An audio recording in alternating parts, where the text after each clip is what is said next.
Davis, I think we also have a blood pressure guide or playbook that's available in our EQUIPP resources. Anything else that you would call out as it relates to our EQUIPP support and resources, where pharmacies can check if they're looking for more information or if they have questions about implementing this kind of program? Yeah, absolutely. And it's something that we're actually very proud of here at PQS. At the top left corner, there's a couple different options for support functionality. We have our own integrated knowledge base. So we continuously add to this. It's been kind of our running playbook, both internally and externally, as far as details within each program, timeframes, any and all questions that you may have are typically outlined in there, as well as a newer resource as of this year. We have EQUIPP Academy, interactive videos, a couple different quizzes, things of that nature that can keep you on your toes. And that's more of a learn at your own pace type free resource for users of EQUIPP. So you're able to go ahead and bookmark that, get into it, whether it's the weekend, have a quick search, or again, you can just reach out to myself or my team via that same support button, directly chat with us, and we're always happy to help.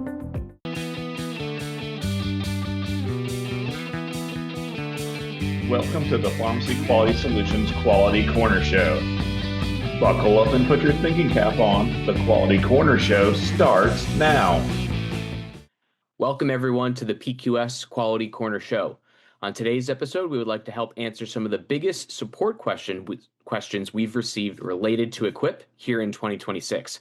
And we're going to do that to help pharmacists and pharmacy technicians better utilize the platform, understand why programs are structured the way they are, and ultimately to allow the pharmacists and technicians to spend more time working and coordinating with the patients to provide better patient care. I'm your host for today's episode, Nick Dorich, and I'm happy to have on the show today PQS colleague Davis Porcari, Senior Customer Experience Specialist. So Davis, he answers many of the support questions related to EQUIPP and EQUIPP Copilot. Davis, welcome to the show. And before we get into the questions for today, can you let us know a little bit about what it is you do at PQS? Yeah, absolutely. And thank you for having me. As you mentioned, I do lead the customer support, customer experience team here at PQS. So we field any and all incoming inquiries, questions, or tips, tricks, advice, whatever you might need as far as the EQUIPP program goes. Excellent. So Davis, as you've been new to our team, I'll ask you this question before we get into the real official questions. But what have you learned in your experience working with pharmacies in 2026? Quite a bit. I've worked on the PCP side. I've worked on the private payer side as well. Just the mending of how all of the components of healthcare work together, and then on the front lines of the actual pharmacist providers, how their systems, their business operates, and how they integrate all of their technology specifically with their patient care. So it's been really eye-opening, but also really exciting to see where that field's going. Yeah, it is an item where there's value-based care. It's still relatively new to pharmacy, so still a lot of lessons being learned, but I think a lot of energy and motivation behind getting into these programs. So, Davis, thank you for that. And now we're going to jump into what our questions are. And you and I, we've compiled 5 items. And these are really the 5 most frequently asked questions that we've had of 2026. They're not in any particular order, but we're going to run through them and use this as a platform to help pharmacists, pharmacy technicians, help the pharmacy staff better understand how they can best utilize EQUIPP and engage with the opportunities. So with that, let's dive right into it. And Davis, first question that I have for you is one that has been very frequent here throughout the year. One of the items in EQUIPP is the enhanced services. Another is the My Programs. Through these different aspects of EQUIPP, pharmacies can earn dollars through some of the different payer programs. And the big question from pharmacies is how do they track what they've been paid and when they have been paid? Yeah, that is a great question. And, money isn't everything, but it is a thing. And it is very important to all the pharmacies here that we serve. Within EQUIPP, we'll update the status for each item and program as it is paid out. So if you belong to a PSAO, those payments will be sent directly to your PSAO first and then be disseminated out to yourself, with the exception of programs such as Humana that'll go directly to you. Now, if you are an independent pharmacy or don't belong to a PSAO, that will be sent via PQS directly to you. And you can search for those bank payments or, again, get on your platform and see when and where those payments may have been sent. Yes, exactly. And one item that I'll note, some of the programs here and the payments, they'll be coming from PQS. Others will be coming directly from the health plan or the payer that has those opportunities. That'll either be specified in EQUIPP or on the display or in the provider agreement that you have with those groups. So if you're not able to check, that's an item where, or if you don't see that readily available for your pharmacy team, you can also directly reach out to our support team and we'll either answer that question for you or get you connected or direct you to that provider and how that part and how that should be handled to move forward with it. So, Davis, I think we're good on that first question. And looking at it, we're excited about it because that sort of updated financial tracking, that is something that's new for 2026. So it makes it a lot more straightforward for pharmacies to understand the program. Now, speaking of 2026 updates, there is also a new type of enhanced service or a new type of enhanced service payment for pharmacies that is new for 2026, and that is the on-time fill bonus or OTF. Davis, can you explain what is that OTF bonus, where pharmacies are going to see it, and then, are there any actionable steps that they need to take in order to receive these bonuses? Yeah, absolutely. And the OTF bonus itself has gotten a lot of traction pretty immediately, a lot of excitement around this as far as the pharmacies go. It does stand for the on-time fill bonus. What our program will do is track when your next fill is due for the eligible patients. It will chronologically keep that in order, let you know when that expires, and prompt you to complete a check-in with the patient before you actually make that fill to earn additional dollars above and beyond what you're used to. So it is an additional incentive just to make sure you're getting those fills on time, whether that's a 30-day or 90-day medication. Thanks, Davis. And so breaking it down really into the actionable step that comes here with the OTF bonus, the documentation for the check-ins is a required item for payment. So when it comes to those documentation and those check-ins, how frequently should the pharmacies be looking for those to be updated, and where in EQUIPP can they be finding those check-ins? Yeah, so you can, it's actually very user-friendly, very easy, not even a whole form to complete. So you can go into your enhanced services tab. It will pull up who's due for an on-time fill bonus. When you can attest to it, so to speak, you literally click one box, mark as done. That's when you speak with the patient before you make the actual fill. That's when you start to earn your dollars, and it's as easy as that. As far as timing as things go with that, we do update our data the end of the day Friday each week. So we would just go ahead and recommend to log in at least 2 or 3 times a week if you can. If not, at least one time a week beyond that Friday to have your data refreshed and see who may be eligible for the following week. Yep, absolutely. And that's a really important item. Checking it routinely, it doesn't necessarily need to be the same pharmacy team member that checks it the same time every week, but on a regular and routine basis. Patients, the other item that I will add here, patients could be new opportunities. It could be a patient that newly started filling at your pharmacy or a patient that has been recently diagnosed with one of these disease states, or they may be diagnosed with hypertension. They may be new to taking blood pressure medication. So these are really great ideas into why and when the pharmacy should be checking this information should become a routine practice. All right, Davis, next question I have for you is going to be related not to adherence, but actually some healthcare tests that pharmacies can do. So it's something that we're really excited about, and this is where pharmacy teams can be documenting blood pressure readings in EQUIPP. So we've been getting questions about this from pharmacies, and where do we find our blood pressure reading opportunities, and how do we document them in EQUIPP? Yeah, so kind of similar to your last questions, we're going to go back to that EHS, the Enhanced Services tab. This is a program that's been continuing from last year with real-time data that you can upload these stats when and if you need to, and you have until the end of the year to complete. So it is documented within our EQUIPP program, so you're able to easily access that information and see it. And furthermore, it is very useful. It's shared with the provider and health plan as it is uploaded. So we've seen very positive feedback on that, and it kind of takes a step or two out of the process to make it a little bit easier for the provider. Yeah, it's a great opportunity. These blood pressure readings will note that it has to be documented either by a pharmacist or a certified pharmacy technician for that intervention. So not any or every member of the staff can go through to complete those, but when you're looking at the documentation, it will identify what are those credentials, for the individual to be completing those, and how that's going to be checked and how that's going to be available. Davis, I think we also have a blood pressure guide or playbook that's available in our EQUIPP resources. Anything else that you would call out as it relates to our EQUIPP support and resources where pharmacies can check if they're looking for more information or if they have questions about implementing this kind of program? Yeah, absolutely. And it's something that we're actually very proud of here at PQS. At the top left corner, there's a couple different options for support functionality. We have our own integrated knowledge base.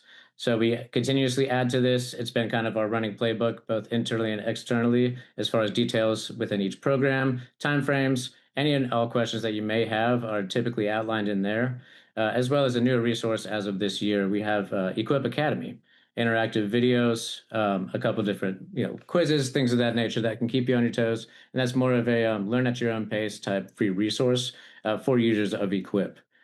So you're able to go ahead and bookmark that, get into it, whether it's the weekend, have a quick search, or again, you can just reach out to myself or my team via that same support button, directly chat with us, and we're always happy to help. Great, fantastic. All right, next question. And we already touched on this one a little bit with the blood pressure readings and some of those screenings, but it's often a question that we have. Does a pharmacist need to be completing the work in EQUIPP? This could be for the enhanced services. It could be for the longitudinal adherence monitoring program. Be for the blood pressure screenings. It could be related to the general outlier review. So, Davis, do we have specific recommendations, or are there specific requirements on where a pharmacist versus a pharmacy technician needs to be involved with these activities in EQUIPP? Yeah, that is a great question. Overall answer is yes, with a couple of different caveats. So, of course, a registered pharmacy technician is eligible to, get into the EQUIPP account, monitor the workload, depending on what you're actually documenting. So, for certified pharmacy techs, they can complete any of the HEDIS measures or gaps. As far as the longitudinal adherence monitoring program, pharmacists should ideally do the clinical work through, but it depends on your internal workload and your flow and how that goes. But the short answer is yes, pharmacy techs, for the most part, can go ahead and complete some of these opportunities at the pharmacist's discretion. Yeah, absolutely. I know when we've met with pharmacists or pharmacy teams, either at trade shows or just through some of our equipped demos, that these are items where for a lot of the pharmacies, they may have technicians doing 80% or more of the work in the outreach. Now, again, there's going to be items where if a patient has a question because they're experiencing side effects, that's something where obviously a pharmacist should be having that conversation, same as it would be if that patient was at the counter. So many pharmacists and maybe many pharmacies will have their own protocol or training when it comes, to those items and how they would handle that in the day in, day out. Just pointing out that for the blood pressure reading specifically, it does need to be a certified pharmacy technician, as that is defined from the Pharmacy Technician Certification Board, or PTCB. So that is one requirement or restriction to have that part set, and how that is set up. All right, Davis, I'll move us to our next question, and I think this is question number 5, and this is an item that is somewhat of a new opportunity that we've seen in EQUIPP the last 2 years, or I guess more accurately, the last year and a half. But these are formulary adherence outliers. So this is a new topic, and that's not a quality measure, like we see from that. It's not a CMS star rating measure, but these are opportunities that we do see in EQUIPP where pharmacies can earn dollars for these programs. So Davis, what are these formulary adherence outliers, and what are pharmacy staff supposed to do with those opportunities? Yeah, and that's a great question. And first and foremost, outliers are not a negative thing. They're not a ding or a penalty to you by any means. They're more of a roadmap or guideline to adherence for specific patients. So once a patient has filled 2 times, they will become adherent to that medication. If they miss a fill or anything of that nature, they will go to the outlier status. We do track these just to make sure that the pharmacists know which patients to focus a little bit more on, make sure that they get that fill in and they can become adherent. On the retroactive perspective of it, you can look at last year's information, the data from last year, see who may have become an outlier, and make sure that you're focusing on them coming into the new year to make sure that they one are adherent off the bat, and two, they stay adherent for this year to make sure that your scores are up overall, and of course the patient's care is completely taken care of. Great. Yeah, it's a really key item here. I think many pharmacy staff members are used to having conversations with patients about a medication being formulary on a formulary, medication, or when those prompts may be coming through to get where that they may not be able to get that medication dispensed. So this is another way for the pharmacy staff to have that information available. And with that information, to review that utilization with the patient and with the prescriber if it is applicable. That may not always be applicable for every patient that's there, but it does open up a conversation, and we encourage pharmacy staff to take a look at that. And again, when it is appropriate with the patient and given their medication goals, their healthcare goals overall, that they can be acting upon those opportunities. So Davis, that's our review of the 5 questions. Top 5 again, no particular order. But we are going to throw in a bonus question here as it goes to our FAQ today. And we touched on this a little bit, but I want to kind of finish with this as our question, and it might be the most important item. With new information in EQUIPP and with some of the new program and new program opportunities, how frequently should pharmacy team members be checking their EQUIPP dashboard? And when they log into EQUIPP, what's the first thing that they should be going to do each time? Yeah, those are great questions. The last thing that we want is for the user to seem overwhelmed, to have too much information at their hands. We've done a great job here at PQS to make sure that everything is very user-friendly, very organized in a chronological way. So to your first question, we advise that you get into the program minimum 2, maybe 3 times a week just to check in on things, skim through and make sure everything looks good. And when you are there, looking at your opportunity status, you can start with your My Programs to see where you're at with your specific payer programs and the enhanced services opportunities. Within the enhanced services opportunities, they will be organized in a chronological way by which opportunity may be expiring first before others. So you can prioritize that to make sure that if you're on a tight deadline, you can go ahead and get that patient in, get that fill completed or the check-in completed. And they organize that in a very visually appealing and user-friendly way. So you can essentially go down that checklist and make sure that you've done everything that you need to do depending on the time frame. Great answer, great recommendation for that, Davis. So with that does wrap up our questions here, and we really appreciate Davis walking us through. We appreciate you and the support team engaging with the pharmacies. I think that's one of the items that we really enjoy is getting feedback from pharmacies, getting questions asked. So before we do wrap up, Davis, if there are folks that are looking to get more information, or where can they find our support? How do they get in contact with you, or where do they find that support when they are looking at EQUIPP or their EQUIPP Copilot? Yeah, so the easiest way, if you're just going to jump into an email, it is just support@pharmacyquality.com. If you're already interfacing with the web app or Copilot, there's an option at the top left to gain support. And again, we mentioned earlier, there's knowledge base, customer agents, things of that nature. You can just ping a member of our team, and that will open up a chat box directly interfacing with myself or members of our team. Excellent. Davis, thank you again here for the time. This was a great conversation today, and I hope our pharmacists and our pharmacy technicians have been taking great notes based on the feedback, and that they're going to be able to utilize our guides, our playbooks, our EQUIPP support, and our knowledge base. But with that, we're going to thank you, Davis, for joining the Quality Corner show. We're glad to have you on the team, and we hope to have you back here soon on the show. For our listeners, we appreciate you continuing to tune in, and we want to thank you for joining us today, and we hope you join us for the next episode of the Quality Corner show. Before we go, we have one final message from the PQS team. The Pharmacy Quality Solutions Quality Corner Show has a request for you. Our goal is to spread the word about how quality measurement can help improve health outcomes, and we need your help in sharing this podcast to friends and colleagues in the healthcare industry. We also want you to provide feedback, ask us questions, and suggest health topics you'd like to see covered. If you are a health expert and you want to contribute to the show or even talk on the show, please contact us. You can email info@pharmacyquality.com. Let us know what is on your mind, what we can address so that you are fully informed. We want you to be able to provide the best care for your patients and members, and we wish all of you listeners out there well.